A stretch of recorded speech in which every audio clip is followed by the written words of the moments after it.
নমস্কার, শোনাচ্ছি সাহিত্যিক বিমল করের পূর্ণ অপূর্ণ। আজ উপন্যাসের দ্বিতীয় পর্ব। একসময় জায়গাটার কোনো নামই ছিল না। গুরুডিয়া ছিল আরও একটু তফাতে। সুরেশ্বরের অন্ধ আশ্রম গড়ে ওঠার সময় গুরুডিয়া যেন পা বাড়িয়ে এইটুকু চলে এলো। তখন গুরুডিয়া বললে বোঝাতো গ্রাম, এখন বোঝায় অন্ধ আশ্রম। তখন ঠিক এই অঞ্চলটায় কোনো লোকবসতি ছিল না, জঙ্গল আর মাঠ ছিল পড়ে। সারা শীত শালের জঙ্গলে কাঠ কাটতে আসতো কাঠুরিয়া। কাঠ কাটার শব্দ আর বয়েল গাড়ির আসা যাওয়াতে সকাল দুপুর সাড়া দিত। যুদ্ধের শেষাশেষি এদিককার বন জঙ্গল কিছু পরিষ্কার হয়, কাঁচা রাস্তাও খানিকটা হয়েছিল। সঠিক বিবরণ কেউ জানে না, তবে ব্যারাক হয়েছিল কিছু, কাঁটা তারের বেড়াও পড়েছিল। কেউ বলতো গুর্খা সেপাইদের চাঁদমারি হয়েছিল, কেউ বলতো কয়েদি মাঠ। সম্ভবত যুদ্ধের শেষাশেষি কিছু হবার উপক্রম হয়েছিল এখানে। যুদ্ধ থেমে যাওয়ায় সব বন্ধ হয়ে গেল। যেটুকু হয়েছিল ফেলে দিয়ে চলে গেল ওরা। তারপর দীর্ঘদিন ব্যারাকের কাঁচা বাড়িগুলো পড়েই থেকেছে। দেহাতিরা ক্রমে ক্রমে ইট কাঠ খসিয়ে নিয়ে গেছে কিছু, বাকিটা ঝড়ে জলে রোদে বৃষ্টিতে মাটিতে মিশেছে। দেখে শুনে সুরেশ্বর এই জায়গাটাই পছন্দ করেছিল, কারণ তার সামর্থ্য ছিল পরিমিত। নিজের কিছু সঙ্গতি আর অন্যের অনুগ্রহের ওপর যেখানে নির্ভর, সেখানে এর বেশি কিছু প্রত্যাশা করা যায় না। নামমাত্র মূল্যে অনেকটা জমি পেল এখানে সুরেশ্বর, কাঁচা রাস্তা পেল, মোটামুটি আশপাশ পরিষ্কার, আর সামান্য দূরে একটা গ্রাম পেল। ভাঙাচোরা ব্যারাকের কিছু অবশেষ, তাও বা মন্দ কি? ভেবে দেখতে গেলে সুরেশ্বর জায়গাটা মোটামুটি ভালোই পছন্দ করেছিল।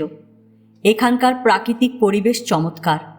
ছোটনাগপুরের পার্বত্য এলাকার প্রকৃতি যেমনটি হতে পারে, অজস্র বন সম্পদ, শাল পলাশ মহুয়ার যেন শেষ নেই, অজস্র হরিতকি আর অর্জুন গাছ, ঘোড়া নিম আর গরগল, উঁচু নিচু প্রান্তর, কোথাও সেই অনুর্বর ভূমির ঢেউয়ের ফনার মতন মাথা তুলে দাঁড়িয়েছে, কোথাও আনত নম্র হয়ে গেছে।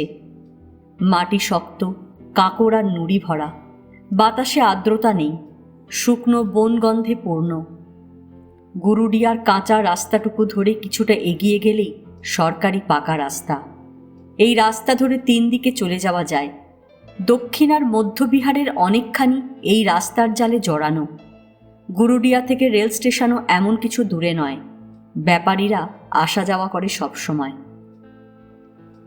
সুরেশ্বর যা চেয়েছিল, নিরিবিলি শান্ত পরিবেশ, আশেপাশে দেহাত, নাগালের মধ্যে পথঘাট, যোগাযোগের সুবিধে, এখানে মোটামুটি তা সবই পেয়েছিল। আশ্রম তৈরি করার আগে সুরেশ্বর কোথায় ছিল সে কথা এখানের কেউ জানে না। ঘোরাঘুরি সে অনেক করেছে, তা অবশ্য বোঝা যেত। আজ প্রায় 4 বছর সুরেশ্বর এখানে। প্রথমে থাকতো শহরের দিকে, তারপর এলো স্টেশনের কাছে। শহরে তার নানান রকমের যোগাযোগ ছিল। খ্রিস্টান মিশনারিদের সঙ্গে সেবা সঙ্গের কর্মীদের মধ্যেও তার মেলামেশা ছিল। স্টেশনের দিকে যখন চলে এলো সুরেশ্বর, তখন থেকে সে যেন কিছু খুঁজছিল। প্রথম প্রথম বোঝা যেত না সুরেশ্বর কি খুঁজছে। মনে হতো অধিকাংশ বাঙালি এদিকে এলে যেমন করে ঘর বাড়ি জমি বাগান, সুরেশ্বরও তাই করবে, বরাবরের মতন থেকে যাবে। ক্রমে ক্রমে বোঝা গেল সুরেশ্বর জমি জায়গা খুঁজছে অন্য উদ্দেশ্যে, অন্ধ আতুরজনের জন্য কিছু করবে। কি করবে? হাসপাতাল না আশ্রম? মনে মনে যা ভাবত সুরেশ্বর, অন্যের কাছে তা প্রকাশ করত না। সামান্য যা করত তা থেকে স্পষ্ট কিছু বোঝা যেত না। অন্ধজনের জন্য তার এত বিচলিত হবার কারণ কি, সে যে কি করতে চাইছে তা কখনো বিস্তারিত করে বলেনি। প্রথমটা তার ব্যক্তিগত ব্যাপার, দ্বিতীয়টা সম্পর্কে তার ধারণা, যা সে করেনি, যা শুধুমাত্র তার ইচ্ছা, তা বিস্তারিত করে বললে নিজের কল্পনা শক্তির পরিচয় দেওয়া হয়, তার বেশি আর কিছু নয়। সুরেশ্বর অলস স্বপ্ন দেখতে এবং তার বিবরণ শুনিয়ে কাউকে চমৎকৃত করতে পছন্দ করত না। প্রথমাবধি তার সংশয় ছিল, নানান রকমের দ্বিধাও ছিল, অনেক দিন পর্যন্ত অনিশ্চিত বোধ করেছে।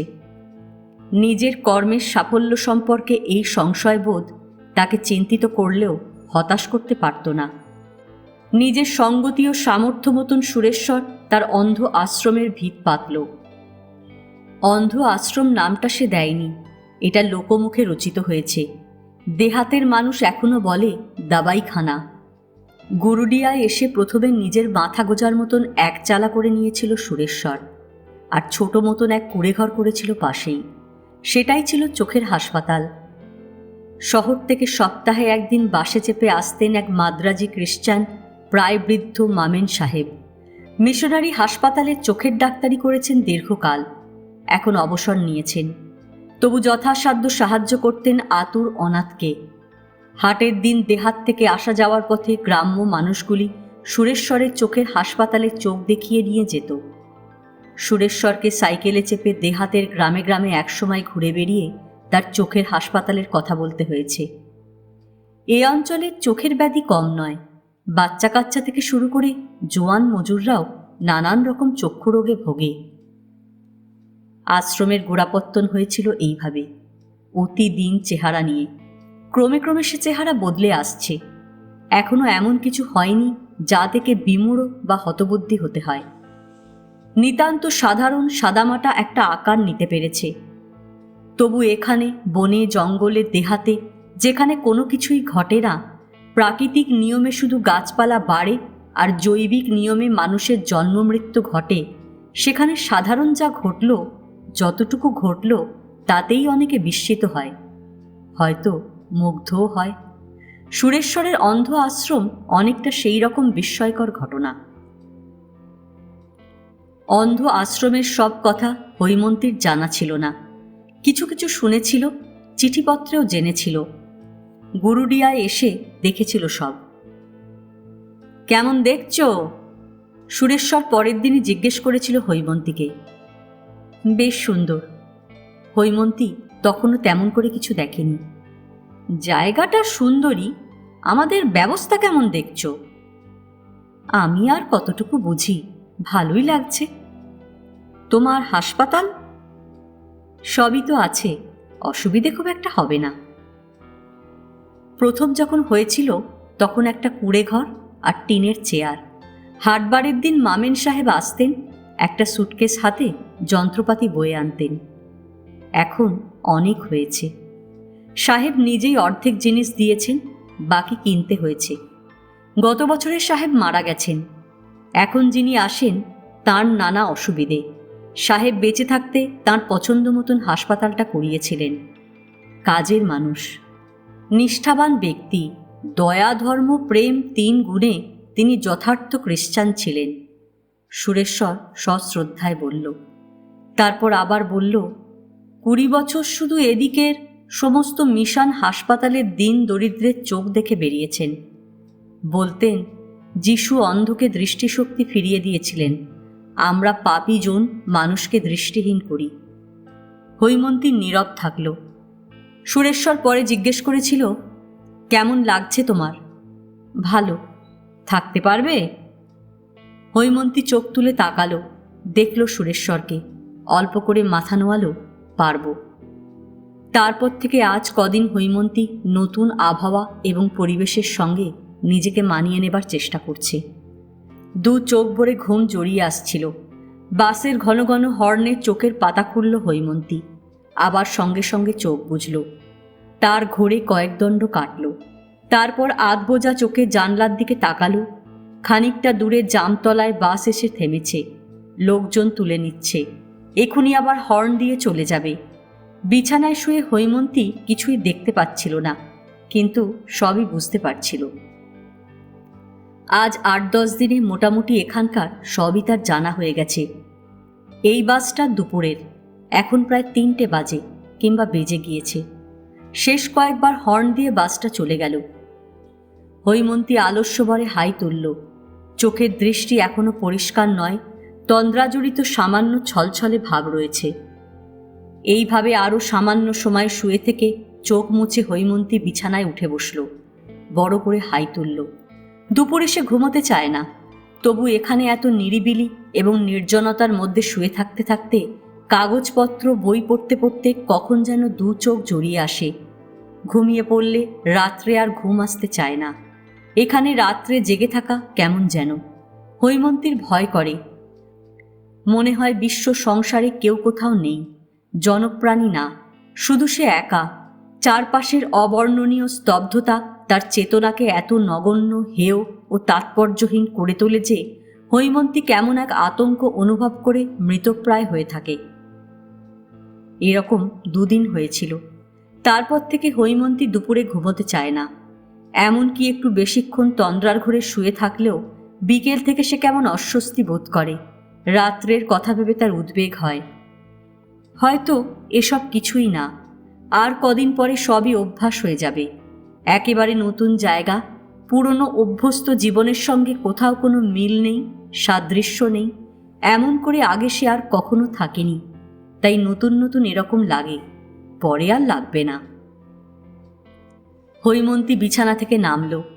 জানালায় দাঁড়ালে দূরে জামতলা দেখা যায়। জামতলা এখন নির্জন, কেউ নেই। দুপুরে ওখানে একে একে লোক জমে, 5, 7, 10 কিছু ঠিক নেই। গ্রাম থেকে লোক আসে। এখানে যারা চোখ দেখাতে আসে তারাও বাস আসার সময় সময় জামতলায় ফিরে গিয়ে গাড়ির অপেক্ষা করে। বাসটা চলে গেলে সব ফাঁকা, জামতলা নির্জন। আবার বাস আসবে একবার সন্ধে নাগাদ, আসবে আর যাবে। ওই বাসেই হৈমন্তীরা এসেছিল। অবশ্য শেষ পর্যন্ত আর আশা হয়ে ওঠেনি। বাস খারাপ হয়ে রাস্তায় দাঁড়িয়ে গিয়েছিল। সেই ভদ্রলোক অবনীবাবু জিপে করে তাদের পৌঁছে দেন। ভদ্রলোকের কথাবার্তা কেমন যেন। পাশের দিকের জানলা থেকে সরে হৈমন্তী বিছানায় পায়ের দিকের জানালার কাছে এসে দাঁড়ালো। জানালার আধখানা ঢেকে নিচের দিকে নতুন পর্দা দিয়েছে, কচি কলাপাতা রঙের পর্দা। হাতের কাছে কিছু ছিল না, আধ পুরনো শাড়ি থেকে পর্দা করা। বোঝা যায় না অবশ্য। এখানে কোথাও পর্দা নেই, সব ফাঁকা, খোলামেলা। হাসপাতালের ঘরেই যা পর্দা দেখা যায়। হৈমন্তী কেমন অস্বস্তি বোধ করছিল। কাছাকাছি কেউ কোথাও থাক না থাক, তবু ওইটুকু আড়াল না থাকলে তার স্বস্তি হচ্ছিল না। জানলার কাছে দাঁড়িয়ে অলস চোখে হৈমন্তীর সামনে তাকিয়ে থাকল। বর্ষার জলে মাঠের ঘাস বড় বড় সবুজ হয়ে আছে, মোলায়েম জাজিবের মতন আশেপাশে বিছানো। বিকেলের পরিষ্কার রোদে খুব ফিকে হলদে মতন একটা রং ধরেছে মাঠে। এখানে ওখানে গাছপালা, মস্ত একটা শিরীষ। হাসপাতাল ঘরের কাছে একজোড়া অর্জুন গাছ। এখান থেকে হাসপাতাল ঘরের অর্ধেকটা দেখা যায়, বাকিটা গাছের আড়ালে। অন্যমনস্কভাবে হৈমন্তী আঙুল দিয়ে চুল ছাড়িয়ে পিঠময় ছড়াতে লাগল। চুল প্রায় শুকিয়ে এসেছে। শব্দ করে আবার একটু হাই তুলল। হাসপাতাল ঘরের সামনে দিয়ে পাতলা মতন ছায়া ভেসে গেল। টুকরো মেঘ ভেসে যাচ্ছে নিচু দিয়ে। বর্ষা বোধহয় ফুরিয়ে এলো।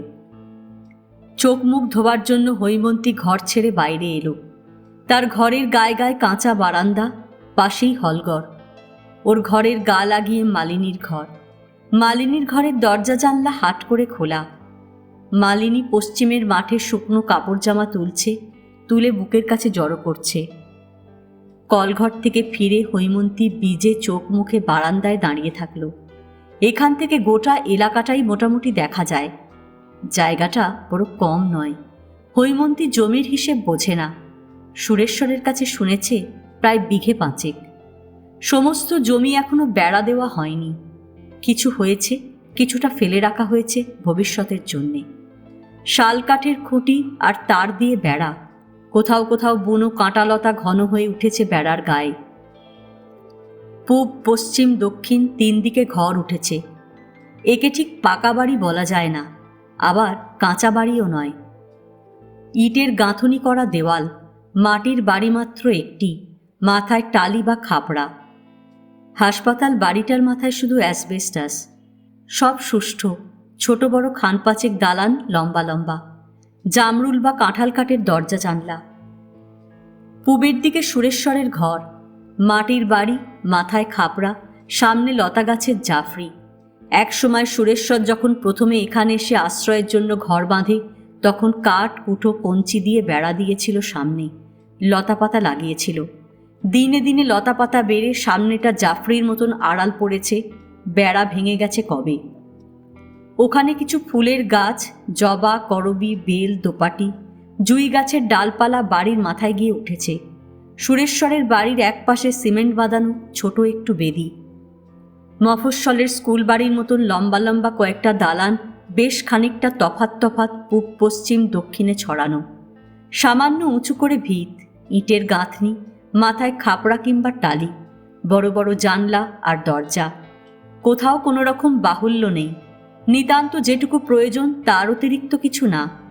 দালানগুলোর সামনে কোথাও করবী ঝোপ, কোথাও কলা ফুলের গাছ, টিপ ফুল, কাঠচাপা গাছ, রঙ্গন ফুল আর অজস্র সবুজ ঘাস। পশ্চিমের দালানটায় যারা থাকে তারা কজনই পুরোপুরি অন্ধ। কাছাকাছি একটা ঘরে ওরা হাতের কাজ করে। পেছন দিকে বাগান। পূব দক্ষিণ ঘেঁষে যে দালানটা সেটা তেমন বড় নয়, ছোটই। ওখানে 5-7 জন রোগী আছে, বাচ্চা কাচ্চাই বেশি। তারই পাশে মেয়ে রোগী জন 2-3। দক্ষিণের ঘোট দালানটায় হৈমন্তী আর মালিনী থাকে। দেহাতি কটা চাকর বাকর থাকে অল্প তফাতে। জল বলতে দুটো ইদারা।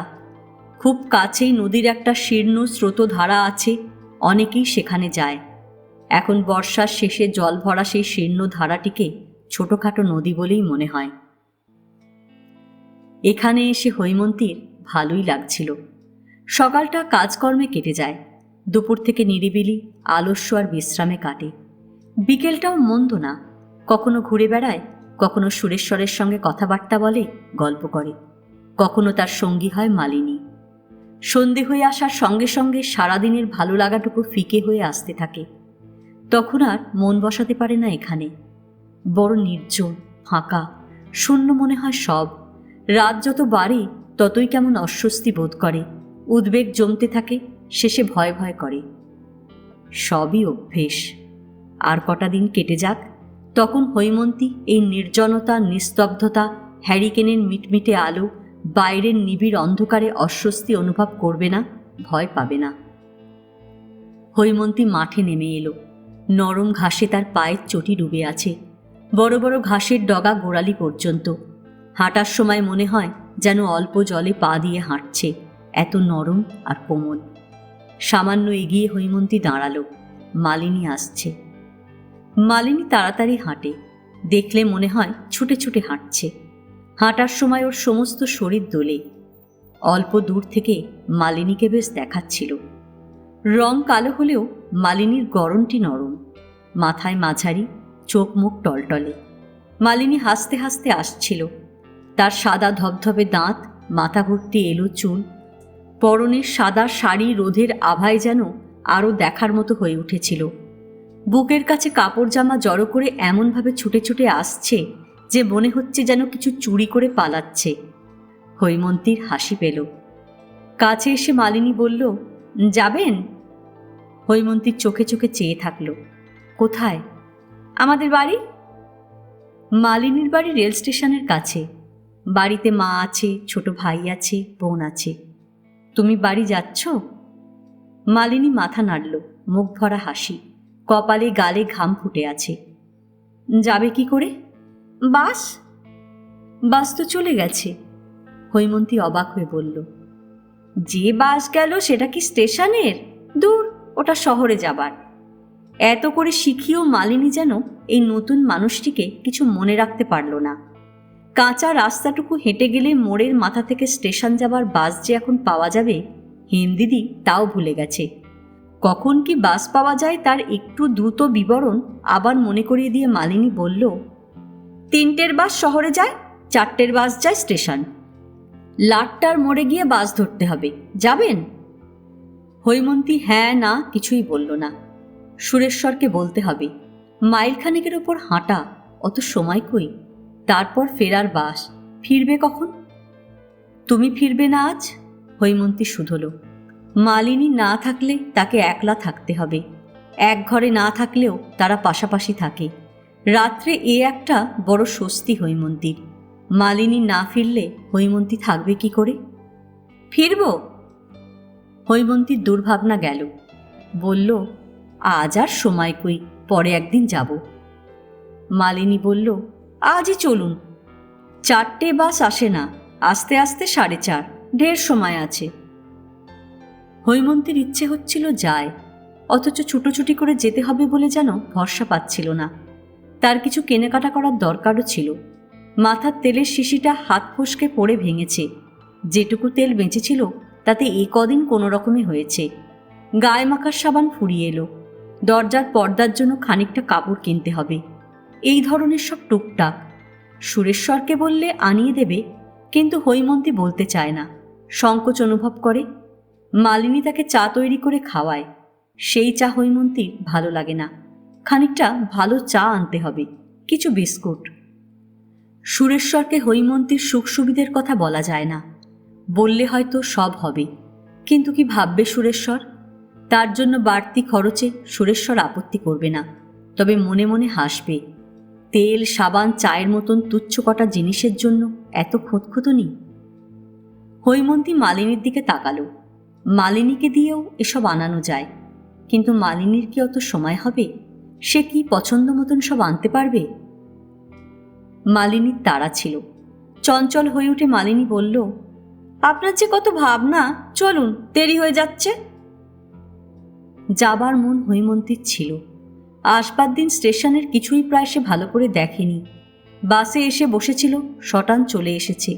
ওরই মধ্যে দেখেছে দোকান পসার আছে স্টেশনে, লোকজন, আলো, মোটামুটি যা হৈমন্তীর দেখা অভ্যেস, যার মধ্যে সে এতকাল থেকেছে। এখানে এসে পর্যন্ত সে এসব আর দেখেনি। দেহাতি রোগীদের মুখ ছাড়া আর একটা নতুন মুখ নয়।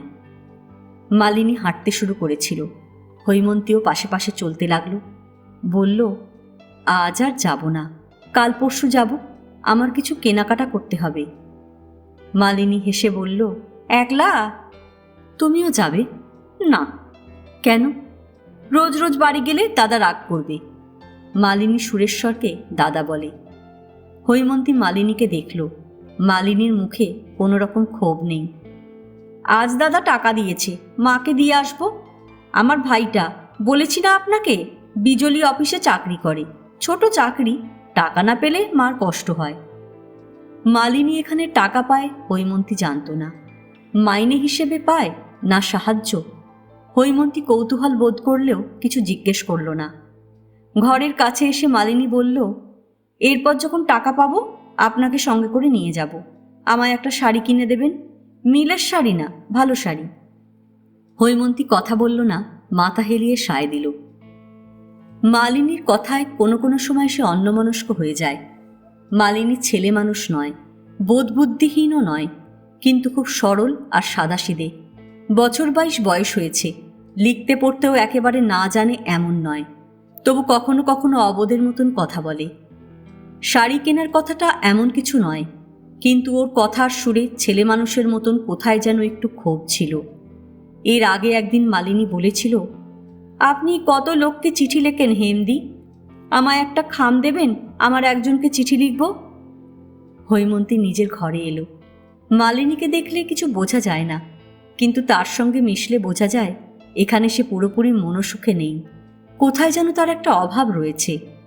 এই অভাব ওপর ওপর থেকে দেখলে মনে হবে তুচ্ছ কটা বাস্তব জিনিস, যা সহজলভ্য, অথচ সে পায় না তার জন্যে। ভেতরে চোখ ফেললে মনে হবে মালিনীর অভাব অন্য কোথাও। সুরেশ্বরের অন্ধ আশ্রমে সে কত রকমের কাজ করছে, এই কাজে তার মুখ ভার হয় না, বরং বেশিরভাগ সময় হাসি হাসি ভাব, অথচ সন্দেহ হয় মনে মনে মালিনী কোনো দুঃখ নিয়ে আছে। কি দুঃখ? আর একদিন মালিনী জিজ্ঞেস করেছিল, আপনি এখানে কেন এলেন হেমদি? হৈমন্তী এ ধরনের প্রশ্নে অস্বস্তি বোধ করেছিল। সরাসরি কোনো জবাব দেয়নি, দায়সারায় একটা জবাব দিয়েছিল, কিন্তু সে অন্যমনস্ক হয়ে গিয়েছিল। মালিনী ঘরে এলো। তাড়াতাড়ি করে কাপড় বদলে নিয়েছে, চুল বেঁধেছে এলো করে, হাতে চায়ের কাপ। বলল, আমি চলি হেমদি, সন্ধ্যের বাসে ফিরব, আপনার জন্য ছাঁচি পান নিয়ে আসবো, আমাদের ওখানে একজন যা পান করে দেখবেন। মালিনী চলে গেল। সামান্য পরেই হৈমন্তী জানলা দিয়ে দেখল মালিনী যেন ছুটতে ছুটতে যাচ্ছে। পরনে মিলের সাদা শাড়ি, গায়ে সাদা জামা, পায়ে পুরনো চটি, এক হাতে একটা ছাতা, খোঁপার গোড়ায় লাল ফিতে বাঁধা। দেখতে দেখতে মালিনী অনেকটা চলে গেল। হৈমন্তীর মন কেমন ভার হয়ে এলো হঠাৎ। বিকেল পড়ে গিয়েছিল। হৈমন্তী অন্য দিনের মতো আশ্রমের বাইরে এসে জামতলার পাশ দিয়ে কাঁচা রাস্তা ধরে বেড়াচ্ছিল। আকাশ পরিষ্কার, হালকা পাতলা পেঁজা তুলোর মতন এক আধ টুকরো মেঘ ভেসে যাচ্ছে। রোদ ফুরিয়ে গেছে। দূরে টিলার গায়ে শেষ একটু আলো, ঠান্ডা বাতাস বইছিল, পুবের বাতাস। পাখির ঝাঁক গাছ ডিঙিয়ে চলে যাচ্ছে। কাঁচা রাস্তা ধরে খানিকটা পথ হেঁটে আসার পর হৈমন্তী একটু দাঁড়ালো। সাইকেলে করে কে যেন আসছে। দূর থেকে চেনা গেল না। কাছাকাছি এলে হৈমন্তী চিনতে পারল শিবনন্দনজি। শিবনন্দনজি সুরেশ্বরের পরিচিত। আশ্রমে অন্ধদের হাতের কাজকর্ম শিখিয়েছেন। বেতের কাজ, গামছা বোনা, বাঁশের টুকটাক জিনিস, খেলনা, এইসব জিনিসগুলো বেচা কেনার ব্যবস্থা তিনিই করেন। যেতে যেতে শিবনন্দনজি সাইকেল থেকে না নেমেই সম্ভাষণ জানিয়ে বললেন, এদিকে কোথায় যাচ্ছে হৈমন্তী? সন্ধে যে হয়ে এলো। কথাটা শুনলেও অন্যমনস্কভাবে হাঁটছিল। আরও খানিকটা পথ এগিয়ে এসে হৈমন্তী হঠাৎ দাঁড়ালো। আলো এত ম্লান হয়ে এসেছে যে দূরের জিনিস আর দেখা যায় না। ঝাপসা অন্ধকারে সব একাকার হয়ে আছে। সন্ধ্যার কালিমা অগোচরে শূন্যের রং ধূসর ও আঁধার করে তুলছে। হৈমন্তী আকাশের দিকে তাকালো, পরে চোখ নামিয়ে সামনের দিকে। দূরের আর কিছুই তার দৃষ্টিগোচর হলো না। আর সহসা মালিনীর সেই প্রশ্ন এখন এই নির্জনে নিঃসঙ্গ অবস্থায় তার মনে পড়ল, আপনি এখানে কেন এসেছেন হেমদি? হৈমন্তী কিছুক্ষণ নিঃসাড় হয়ে দাঁড়িয়ে থাকল। সে কেন এসেছে? কেন? যেমন দূরের কিছু আর দেখা যাচ্ছিল না, হৈমন্তীও যেন সেই রকম কিছু দেখবার চেষ্টা করে ব্যর্থ হয়ে কিছু ভাবতে পারছিল না। সে কেন এসেছে? কার কাছে? কোন প্রত্যাশায়? ভীত মানুষের মতো হৈমন্তী হঠাৎ ফিরতে লাগলো তাড়াতাড়ি। সুরেশ্বর বাগানের কয়েকটা গাছপালা পরিষ্কার করে মাটি মাখা হাতে দাঁড়িয়েছিল। হৈমন্তী এলো। এসো। সুরেশ্বর সহজ সরল অভ্যর্থনা করল। বাগানই দেখছিল সুরেশ্বর। দেখতে দেখতে আঙুল দিয়ে একটা জায়গা দেখালো। ভাবছি ওখানটায় মাটি একটু খুঁড়িয়ে নিয়ে কিছু মরশুমি ফুলের বীজ ছড়িয়ে দেব। সামনে শীত আসছে, খুব ফুল ফুটবে। হৈমন্তী বাগানের দিকে তাকালো। এ কোনো সাজানো বাগান নয়। এখানে ওখানে গাছপালা বেড়েছে। সুরেশ্বর যে বাগান দিয়ে মাথা ঘামায় তেমন তা বোঝা যায় না। হৈমন্তী চোখ তুলে সুরেশ্বরকে কয়েক পলক দেখল, অন্যদিকে দৃষ্টি ফেরালো। মরশুমি ফুলের বীজ ছড়ানোর কথাটা হৈমন্তীর কানের ছেলে মানুষের মতন শুনিয়েছিল। কথা বলতে হয় বলেই যেন হৈমন্তী বলল, শীতের এখন অনেক দেরি। সুরেশ্বর আস্তে মাথা নাড়ল, হাসি মুখে বলল, না হেম, এ তোমাদের কলকাতা নয়। এখানে দেখতে দেখতে শীত এসে যাবে, পুজোর পরপরই। হৈমন্তী কিছু বলল না। সুরেশ্বর দুহাত রোগড়ে রোগড়ে শুকনো মাটি হাত ঝেড়ে ফেলে দিতে দিতে বলল, এখানে বর্ষাটা যেমন খারাপ লাগে, শীতটা আবার তেমনি সুন্দর। আছো তো, দেখতেই পাবে। চলো বারান্দায় গিয়ে বসি। কয়েক পা এগিয়ে সিঁড়ি, ছোট ছোট 5-6 ধাপ। সিঁড়ি উঠে সুরেশ্বর বলল, বসো, হাতটা ধুয়ে আসি। হৈমন্তী বসল না, দাঁড়িয়ে থাকল। বর্ষা যে ফুরিয়ে গেছে বেশ বোঝা যায়। আজ 4-5 দিন বৃষ্টি নেই। শরতের বৃষ্টির মতন এলো গেল এক আধ পশলা যা হয়েছে তা কিছুই না। আকাশের রং বদলে গেছে, ধোয়া মোছা হালকা নীল। রোদ খুব পরিষ্কার আর ঝকঝকে। বিকেলও যেন দেখতে দেখতে ফুরিয়ে যাচ্ছে। হৈমন্তী চোখ তুলল। আকাশের তলায় যেটুকু ধূসর আলো তা ক্রমশই কালোয় মিশিয়ে যাচ্ছিল। মিশে চোখের পাতার মতন আকাশের পট ঢেকে দিচ্ছিল। তারা ফুটছে, স্নিগ্ধ এলোমেলো বাতাস পাচ্ছিল হৈমন্তী। সুরেশ্বর এলো। তুমি না আজ স্টেশনের দিকে বেড়াতে যাবে বলেছিলে, গেলে না? আজ হলো না, কাল পরশু যাব। সুরেশ্বর বেতের চেয়ারটা হৈমন্তীর দিকে এগিয়ে দিল। বসো। নিজে ক্যাম্বিসের চেয়ার টেনে বসল। হৈমন্তী বসতে বসতে বলল, আজ মার একটা চিঠি পেয়েছি।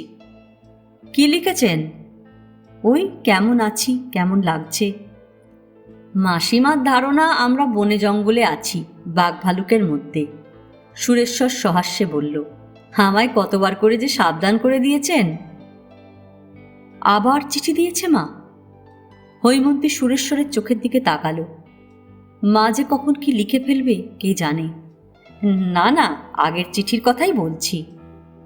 হৈমন্তী চোখ ফিরিয়ে নিল। মার খুব আপত্তি ছিল হৈমন্তী এখানে আসে। মা এসব গোড়াগুড়ি থেকেই চায়নি। ডাক্তারি পড়ার সময় নয়, তারপরে চোখ নিয়ে আবার সময় নষ্ট, এখানে আসা কোনোটাতেই মার ইচ্ছে ছিল না। কি হবে?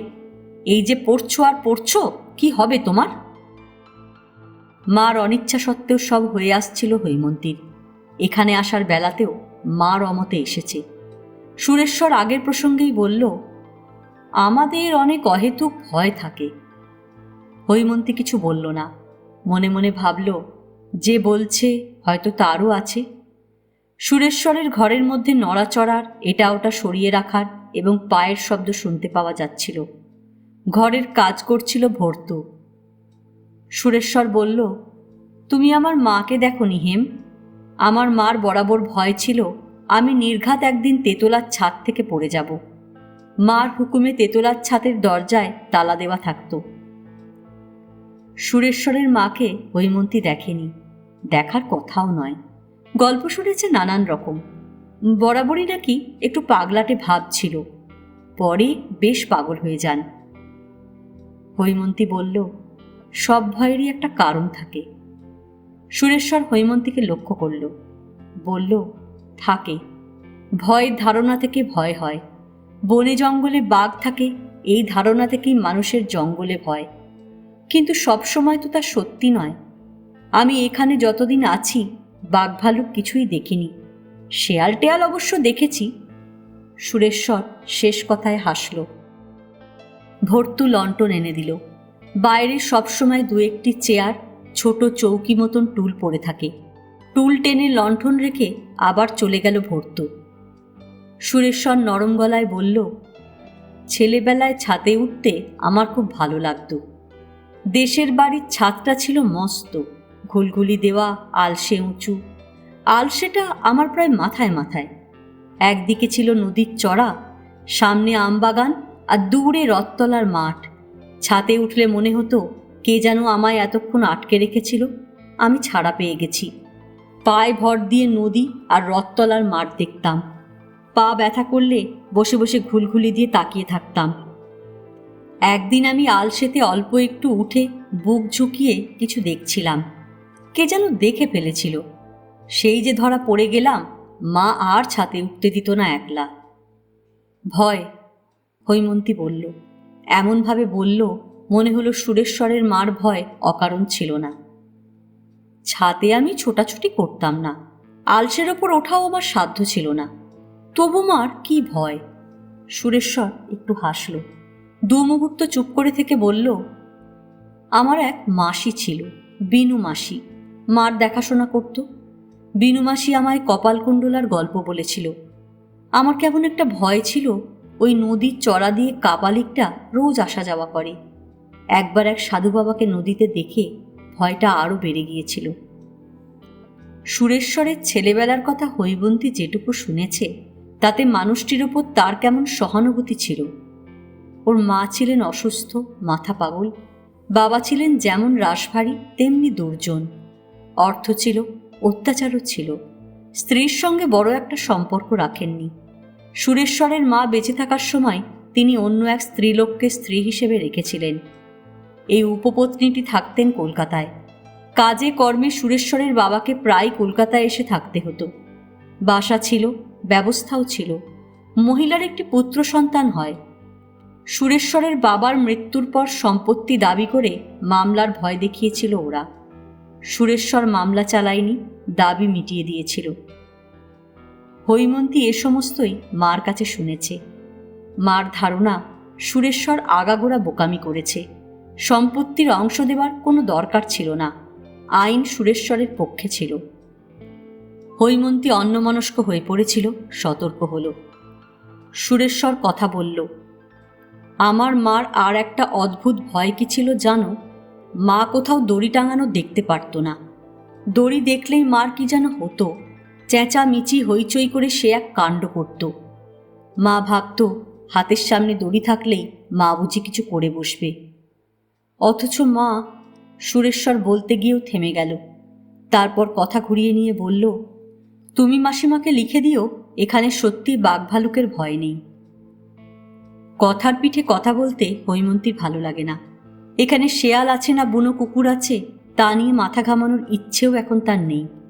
চিঠিতে মা একটা কথা লিখেছে, সেটা কি জানিয়ে দেবে? জানানো নয়, মা যা জানতে চেয়েছে ঘুরিয়ে হৈমন্তীও যেন তা জেনে নিতে চায়, অথচ সুরেশ্বরের কাছে কথাটা বলা যায় না। সুরেশ্বর হৈমন্তীর দিকে তাকিয়েছিল, কি যেন দেখছিল। লণ্ঠনের আলো এখনো তেমন করে ফুটে ওঠেনি, অন্ধকার কিছুটা হালকা। তোমার মুখের সঙ্গে মাসিমার মুখের খুব মিল আছে, সুরেশ্বর বলল। কথাটা সুরেশ্বর কেন বলল হৈমন্তী বুঝতে পারল না। মার সঙ্গে তার মুখের মিল যেটুকু আছে সেটুকু আদলে আর কোথাও নয়। মার সঙ্গে আমার অমিলও অনেক, হৈমন্তী হঠাৎ বলল, বলে হাসবার চেষ্টা করল। সুরেশ্বর অস্বীকার করল না, ঘাড় হেলিয়ে জবাব দিল, তা তো থাকবেই। সুরেশ্বরও হাসল। হৈমন্তী হাত বাড়িয়ে লণ্ঠনটা সরিয়ে রাখল সামান্য। কেরোসিন তেলের গন্ধ এখনো তার নাকে লাগে। বলল, এখানে কোনোদিন আলো হবে না, না? কিসের আলো? সুরেশ্বর অন্যমনস্ক হয়ে পড়েছিল, কথাটা খেয়াল করেনি। ইলেকট্রিক। তোমার খুব অসুবিধে হচ্ছে? আমার সুবিধের জন্যেই কি লাইট হবে? এমনি জিজ্ঞেস করছি, এখানে ইলেকট্রিক হবার আশা নেই না? এখন নয়, 2-4 বছরের মধ্যেও হবে না, তারপর যদি হয়। হৈমন্তী অতটা দূরের কথা ভাবতে পারল না। সমস্ত জিনিসই কি 5-7-10 বছরের পরের চেহারা নিয়ে ভাবা যায়? এভাবে সে অনেক ভেবেছে, আর নয়। সুরেশ্বর বলল, 5 জায়গা থেকে কুড়িয়ে আমায় দিন চালাতে হয়, আলো করার পয়সা কোথায় হেম? হৈমন্তীর ইচ্ছে হলো বলে, কেউ তোমায় কুড়োতে বলেনি, তুমি নিজেই হাত পেতে কুড়োতে এসেছ। অভাব জিনিসটা, সুরেশ্বর একটু হেসে বলল, ভয়ের মতন, যত ভাববে তত বাড়বে। এ ধরনের অর্থহীন কথা হৈমন্তীর পছন্দ হলো না। ঠাট্টার গলায় বলল, তবে আর কি, মানুষকে কিছুই বোধ করতে হবে না, খিদে পেলেও নয়, অন্ধকারে থাকলেও নয়, কিছুতেই নয়। আমি অমন বাড়াবাড়ির কথা বলিনি। যা পেলে মোটামুটি আমার প্রয়োজন মেটে, তার বেশি চাইলেই মুশকিল হয়।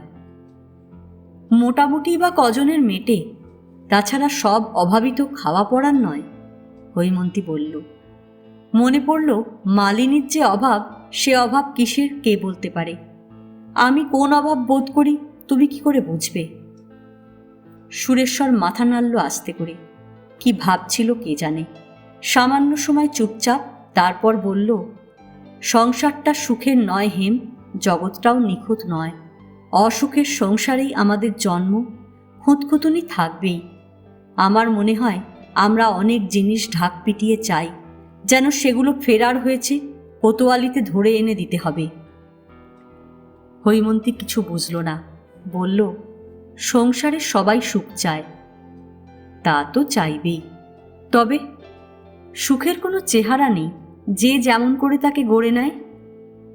তাই বা পায় কোথায়? না পেলে উপায় নেই।